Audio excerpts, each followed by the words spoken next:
আইপিএলে হারতেই থাকছে Chennai super Kings, কিন্তু হারলেও ইতিহাস গড়ে ফেলল তারা। রবিবারের ম্যাচে রয়্যাল চ্যালেঞ্জার্স ব্যাঙ্গালোর প্রথমে ব্যাট করে তুলে ফেলে বিশাল 250 রান। ব্যাট হাতে ঝড় তোলেন বিরাট কোহলি, রজত পাটিদাররা। এক ইনিংসের সুবাদে আইপিএলের একটি বড় রেকর্ডে ভাগ বসায় বেঙ্গালুরু।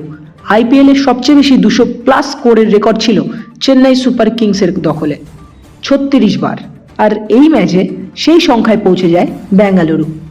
251 রানের বিশাল লক্ষ্য তাড়া করতে নামে চেন্নাই সুপার কিংস, কিন্তু জয়ের পথ সহজ ছিল না চেন্নাইদের। লড়াই করেও শেষ পর্যন্ত 207 রানেই থামে ঋতুরাজ গাইকোয়াড়ের দল। কিন্তু এখানেই টুইস্ট, এই 207 রানই আইপিএলে চেন্নাইয়ের 37তম 200+ স্কোর। মাত্র 2 ঘন্টার মধ্যেই আবারও রেকর্ড নিজের দখলে নিয়ে নেয় চেন্নাই। আইপিএলে সবচেয়ে বেশি 200-র অধিক স্কোর চেন্নাই করেছে 37 বার, বেঙ্গালুরু 36 বার, পাঞ্জাব 33 বার, মুম্বাই 32 বার, কলকাতা 30 বার। হারলেও ইতিহাস গড়ল চেন্নাই। আইপিএলে এমন নাটকীয় রেকর্ড বদল খুব কমই দেখা যায়। আরও আইপিএলের সম্বন্ধে আপডেট পেতে আমাদের এই চ্যানেলটি সাবস্ক্রাইব করতে ভুলবেন না।